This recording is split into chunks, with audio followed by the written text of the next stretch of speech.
Hey guys, today I'm here with another Year of Miyazaki discussion video in which I won't actually be talking about a film by Hayao Miyazaki, but about Grave of the Fireflies, which was written and directed by his partner in crime at Studio Ghibli, Isao Takahata. For those of you who follow me on Twitter, you know I watched this just a couple of days ago and had a pretty strong reaction to it. It was very difficult for me to watch, and I'm still not really at enough distance where I feel like I can discuss this as in depth as, say, I have discussed some of the other Studio Ghibli films, so I don't think this video will be as in depth or as well structured as my other Year of Miyazaki videos. I hope you guys don't mind. Now, this was written and directed by Isao Takahata, like I said, but it was actually based on a semi-autobiographical short story by Nosaka Akiyuki, who was an actual survivor of the bombings of Japan during World War II. Now, this was originally released in 1988, which I think is an interesting fact to note because it was released at the exact same time as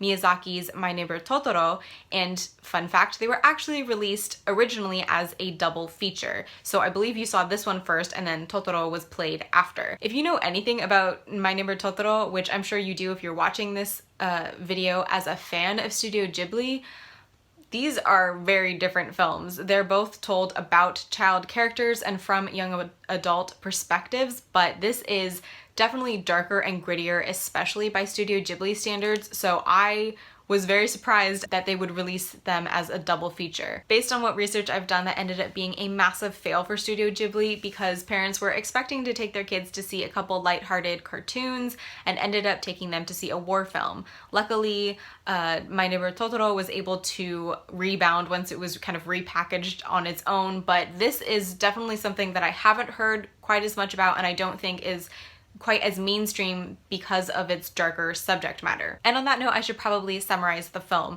We follow a young man named Seita who is, I believe, about 14 years old. He's supposed to be in high school, and his younger sister Setsuko, who is only 4. They both live in rural Japan with their mother, and their father is a naval officer off fighting in the war. The film opens with Seita helping his mother to bury food and possessions in the ground outside their home in case their town gets bombed, which it then does in very fast succession after the film gets rolling. Because Seita and Setsuko hung around to finish burying their possessions, they get separated from their mother, who ended up being terribly injured in the bombing when the bomb shelter, the local bomb shelter, caught fire and injured and killed many of the residents. Sadly, their mother ends up passing away very quickly from her injuries, and they are then sent to live with distant relatives in another rural town just outside their own. The woman Seita and Setsuko are sent to live with is nice enough in the beginning, especially when they bring their father's military rations with them because the entire area is under strict rationing and nobody has enough food. However, as time goes on, she becomes increasingly impatient with having 2 more mouths to feed, especially 2 more mouths that are too young to be working for the war effort, and she starts to emotionally abuse them and withhold food. After a while, Seita has just had enough and he decides that as the man of the family while his father is off fighting, it would be better for both him and his sister if they moved out of this woman's home. So he finds an old shelter on the outskirts of town, purchases just enough to live on, and moves Setsuko into this little hovel, essentially, this little earthen structure. At first it seems like a great idea. They cook and eat outside, they bathe in the nearby lake, and they catch fireflies to use as night lights inside their hovel because it's so dark that Setsuko is scared. However, because it is wartime and because food is scarce, it becomes increasingly difficult to feed themselves, and Seita is continuously pushed to the limits of his mental capacity as a young person to provide family and safety and security and food for his younger sister. Now, normally when I film my Year of Miyazaki videos, I would leave my summary there. I definitely wouldn't spoil the ending for you guys, and I would, of course, warn you if I was going to have spoilers. But with this, I feel like you need to know what you're going into because I was definitely blindsided by the actual content of this film. I wasn't traumatized per se, but I felt physically ill. I was nauseous for like 2 hours after I watched this. I just want you to know what you're getting into so that if there's any triggering content for you, that you know, if there's anything that you just know you're not mentally prepared to handle, that you know ahead of time and you don't get freaked out like I did. So here we go. If we strip away all of the higher level war, family struggles, growing up, if we strip away all of that more thematic stuff, at its core, this is a film about two children starving to death. That seems blunt, and I apologize, but I just want you to be aware, again, of what you're getting into. Now for me, that was way worse, obviously, than any fantastical death that Miyazaki's videos could dream up for me, because this is a very real phenomenon that is very relevant to today. You know, there are still children in the world who don't have enough to eat and who go to bed hungry and ultimately suffer greatly because of that. And it was really, honestly, was very hard for me to watch. I almost turned it off several times. I do think this was good for me to watch in the sense that I learned something about the life of the average person in rural Japan during World War II. That's definitely not something I was taught about.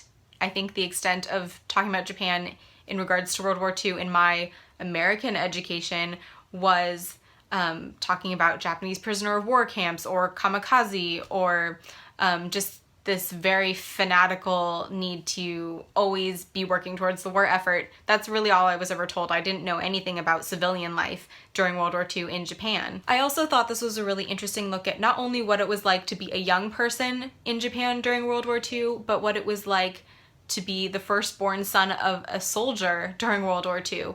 There were a lot of expectations placed on Seita, not only that he would hold his family together and provide for them while his father was off fighting, but that he would be contributing to the war effort on some level. I always felt like people were disappointed that he was too young to go off fighting, and that he was too young to really have an effective role in the war effort.